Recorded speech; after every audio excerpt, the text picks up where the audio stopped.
ರಾಜ್ಯ ಕಾಂಗ್ರೆಸ್ನಲ್ಲಿ ನಾಯಕತ್ವ ಬದಲಾವಣೆ ವಿಚಾರ ಕ್ಲೈಮ್ಯಾಕ್ಸ್ ಹಂತವನ್ನು ತಲುಪಿದೆ. ಒಂದು ಕಡೆ ವಿಪಕ್ಷ ಬಿಜೆಪಿ ನವೆಂಬರ್ ಕ್ರಾಂತಿಯ ಬಗ್ಗೆ ಮಾತನಾಡ್ತಾ ಇದ್ರೆ, ಮತ್ತೊಂದು ಕಡೆ ಸಿಎಂ ಸಿದ್ದರಾಮಯ್ಯ, ಡಿಸಿಎಂ ಡಿಕೆ ಶಿವಕುಮಾರ್ ಸೇರಿದಂತೆ ಬಹುತೇಕ ನಾಯಕರು ಹೈಕಮಾಂಡ್ನತ್ತ ಮುಖ ಮಾಡಿದ್ದಾರೆ. ಈ ಹಿನ್ನೆಲೆಯಲ್ಲಿ ಸಿದ್ದರಾಮಯ್ಯ ಅವರ ಬೆಂಬಲಕ್ಕೆ ಅಹಿಂದ ಸಂಘಟನೆಗಳು ನಿಂತಿವೆ, ಪೋಸ್ಟ್ ಕಾರ್ಡ್ ಚಳುವಳಿಯನ್ನು ಮಾಡ್ತಾ ಇದ್ದಾರೆ. ನಾನೀಗ ಮೈಸೂರಿನ ರಾಮಸ್ವಾಮಿ ವೃತ್ತದಲ್ಲಿದ್ದೇನೆ.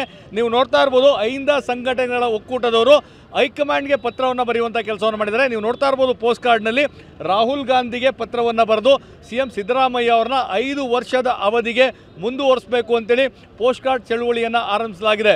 ಯಾಕಂದರೆ ಈ ಹಿಂದಿನಿಂದಲೂ ಸಿಎಂ ಸಿದ್ದರಾಮಯ್ಯ ಅವರಿಗೆ ಅಹಿಂದ ಬೆಂಬಲ ಸಾಕಷ್ಟು ಇತ್ತು. ಅಂದರೆ ಹಿಂದೆ ಸಹ ಅಹಿಂದ ಚಳುವಳಿಗಳ ಮುಖಾಂತರವಾಗಿಯೇ ಸಿದ್ದರಾಮಯ್ಯ ಅವರು ಗುರುತಿಸ್ಕೊಂಡಿದ್ರು. ಈ ಹಿನ್ನೆಲೆಯಲ್ಲಿ ಯಾವಾಗ ಈ ಒಂದು ಚರ್ಚೆ ಬಂತು, ಆ ಚರ್ಚೆಯಲ್ಲಿ ಪ್ರಮುಖವಾಗಿ ಹೈಕಮಾಂಡ್ನ ಪಾತ್ರ ಇದೆ ಅನ್ನೋದನ್ನ ಖುದ್ದು ಸಿಎಂ ಸಿದ್ದರಾಮಯ್ಯ ಅವರು ಹೇಳಿದ್ರು. ಹೀಗಾಗಿ ನೀವು ನೋಡ್ತಾ ಇರ್ಬೋದು ಆ ಒಂದು ಭಾವಚಿತ್ರವನ್ನು, ಅಂದರೆ ಪೋಸ್ಟರ್ಗಳಲ್ಲೂ ಸಹ ಮುಖ್ಯಮಂತ್ರಿಯಾಗಿ 5 ವರ್ಷ ಸಿದ್ದರಾಮಯ್ಯ ಅವರು ಮುಂದುವರಿಲಿ ಎಂದು ಕಾಂಗ್ರೆಸ್ ಹೈಕಮಾಂಡ್ಗೆ ಅವರೇ ಒಂದು ಘೋಷಣೆಯನ್ನು ಮಾಡಬೇಕು. ಯಾಕಂದರೆ ಸಾಕಷ್ಟು ಗೊಂದಲಕ್ಕೆ ಕಾರಣವಾಗ್ತಾ ಇದೆ. ಒಬ್ಬೊಬ್ಬರು ಒಂದೊಂದು ಹೇಳಿಕೆಯನ್ನು ನೀಡುವಂಥ ಕೆಲಸ ಆಗ್ತಾ ಇದೆ. ಇದಕ್ಕೆಲ್ಲ ತೆರೆ ಬೀಳಬೇಕು ಅಂತ ಹೇಳಿದ್ರೆ ಹೈಕಮಾಂಡ್ನವರು ಎಲ್ಲ ಗೊಂದಲಗಳಿಗೆ ತೆರೆ ಎಳೆಯುವಂಥದ್ದನ್ನ ಮಾಡಬೇಕು. ಈ ಹಿನ್ನೆಲೆಯಲ್ಲಿ 5 ವರ್ಷ ಸಿಎಂ ಸಿದ್ದರಾಮಯ್ಯ ಅವರೇ ಇರ್ತಾರೆ ಅಂತೇಳಿ ಘೋಷಣೆಯನ್ನು ಮಾಡಿ ಅಂತೇಳಿ ಒತ್ತಾಯವನ್ನು ಮಾಡಿ ಪೋಸ್ಟ್ ಕಾರ್ಡ್ ಚಳುವಳಿಯನ್ನು ಮಾಡುವಂಥ ಕೆಲಸಕ್ಕೆ ಅಹಿಂದ ಸಂಘಟನೆಗಳ ಒಕ್ಕೂಟ ಮುಂದಾಗಿದೆ.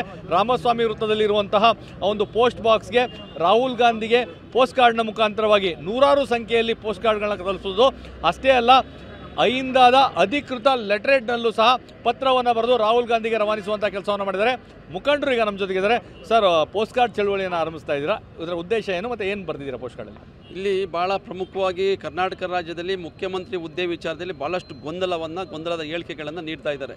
ಅದರಲ್ಲೂ ನವೆಂಬರ್ ಕ್ರಾಂತಿ ಅಂತೇಳಿ BJP JDS ಅವರು, ಅದ್ರ ಜೊತೆಗೆ ಕಾಂಗ್ರೆಸ್ ಪಕ್ಷದ ಕೆಲವರು ಮುಖಂಡರುಗಳು ಗೊಂದಲ ಸೃಷ್ಟಿ ಮಾಡ್ತಾ ಇದ್ದಾರೆ.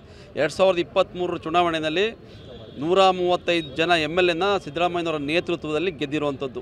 ಶೋಷಿತ ಸಮುದಾಯಗಳ ಅಹಿಂದ ಸಮುದಾಯದ ಮಹಾನ್ ದೊಡ್ಡ ನಾಯಕರು ಸಿದ್ದರಾಮಯ್ಯನವರು. ಸೊ ಆ ಕಾರಣಕ್ಕಾಗಿ ಅವತ್ತಿಂದ ಇವತ್ತುವರೆಗೂ ಕೂಡ ಅಹಿಂದ ಸಮುದಾಯಗಳು ಕಾಂಗ್ರೆಸ್ ಪಕ್ಷಕ್ಕೆ ಬೆಂಬಲವಾಗಿ ನಿಂತಿದ್ದಾವೆ, ಬೆನ್ನೆಲುಬಾಗಿ ನಿಂತಿದ್ದಾವೆ ಇಡೀ ದೇಶದಲ್ಲಿ ಕೂಡ. ಸೊ ಆ ಕಾರಣದಿಂದ ನಾವೇನು ಒತ್ತಾಯ ಮಾಡ್ತಾ ಇದ್ದೇವೆ, 5 ವರ್ಷಕ್ಕೆ ಮುಖ್ಯಮಂತ್ರಿಯಾಗಿ ಸಿದ್ದರಾಮಯ್ಯನವ್ರನ್ನ ಆಯ್ಕೆ ಮಾಡಿರುವಂಥದ್ದು, ನಾವು ಮತ ಚಲಾಯಿಸಿರುವಂಥದ್ದು. ಆ ಕಾರಣಕ್ಕಾಗಿ ಈಗ ಗೊಂದಲಕ್ಕೆ ತೆರೆ ಎಳಿಬೇಕು. ಇಲ್ಲ ಅಂತಂದರೆ ಏನಾಗುತ್ತೆ, ಕಾಂಗ್ರೆಸ್ ವೋಟ್ ಬ್ಯಾಂಕ್ಗೆ ಡ್ಯಾಮೇಜ್ ಆಗ್ತದೆ. ಆ ಕಾರಣಕ್ಕಾಗಿ ಹೈಕಮಾಂಡು ರಾಹುಲ್ ಗಾಂಧೀಜಿಯವರು ಮತ್ತು ಮಲ್ಲಿಕಾರ್ಜುನ್ ಖರ್ಗೆಜಿಯವರು ಈ ಕೂಡಲೇ ಸಿದ್ದರಾಮಯ್ಯನವರೇ 5 ವರ್ಷ ಮುಖ್ಯಮಂತ್ರಿ ಅಂತೇಳಿ ಘೋಷಣೆ ಮಾಡಬೇಕು ಅಂತೇಳಿ ನಾವು ಒತ್ತಾಯ ಮಾಡಿ ಇವತ್ತು ಪತ್ರ ಚಳವಳಿ ಹಾಕಿರೋದು. ಈಗ ಅಹಿಂದ ಸಮುದಾಯಗಳು ಕೇಳ್ತಾ ಇದೆ ಕಾಂಗ್ರೆಸ್ ಹೈಕಮಾಂಡ್ನ, ಕಾಂಗ್ರೆಸ್ ಪಕ್ಷ ಅಂದರೆ ಒಂದು ನಂಬಿಕೆ. ಅವತ್ತಿಂದ ಇಂದಿರಾ ಗಾಂಧಿ ಕಾಲದಿಂದ ಇವತ್ತುವರೆಗೂ ಕೂಡ ಕಾಂಗ್ರೆಸ್ ಪಕ್ಷ ಅಂತಂದರೆ ಈ ಸಮುದಾಯಗಳಿಗೆ ನಂಬಿಕೆ. ಆ ನಂಬಿಕೆಯಲ್ಲೇ ನಾವು ಕಾಂಗ್ರೆಸ್ ಪಕ್ಷದಕ್ಕೆ ದೊಡ್ಡ ಮಟ್ಟದಲ್ಲಿ ಬೆಂಬಲವಾಗಿ ನಿಂತಿದ್ದೀವಿ ಅವತ್ತಿಂದ ಇವತ್ತುವರೆಗೂ ಕೂಡ. ಇವತ್ತು ನಾವು ಕೇಳ್ತಾ ಇದ್ದೇವೆ, ಅಹಿಂದ ಸಮುದಾಯಗಳು, ನಾವು ನಿಮಗೆ ಮತಗಳನ್ನ ಕೊಟ್ಟಿದ್ದೇವೆ, ಆ ಮೂಲಕ ದೇಶದಲ್ಲಿ ಆಡಳಿತ ಮಾಡಲಿಕ್ಕೆ ಅವಕಾಶ ಕೊಟ್ಟಿದ್ದೇವೆ. ಈಗ ಸಂದರ್ಭ ಬಂದಿದೆ ಕಾಂಗ್ರೆಸ್ ಪಕ್ಷಕ್ಕೆ ಅದನ್ನ ತಿರುಕೊಡ್ಲಿಕ್ಕೆ.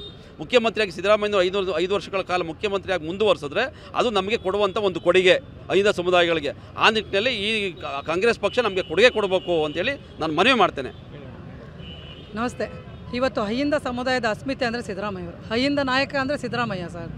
ಇವರು 5 ವರ್ಷ ಪರಿಪೂರ್ಣವಾಗಲಿ ಅಂತ ಹೇಳ್ಬಿಟ್ಟು ಈಗಾಗಲೇ ಹೈಕಮಾಂಡಲ್ಲೂ ಚರ್ಚೆ ಆಗಿದೆ, ಎಲ್ಲ ಮುಂದುವರಿತಾ ಇದೆ.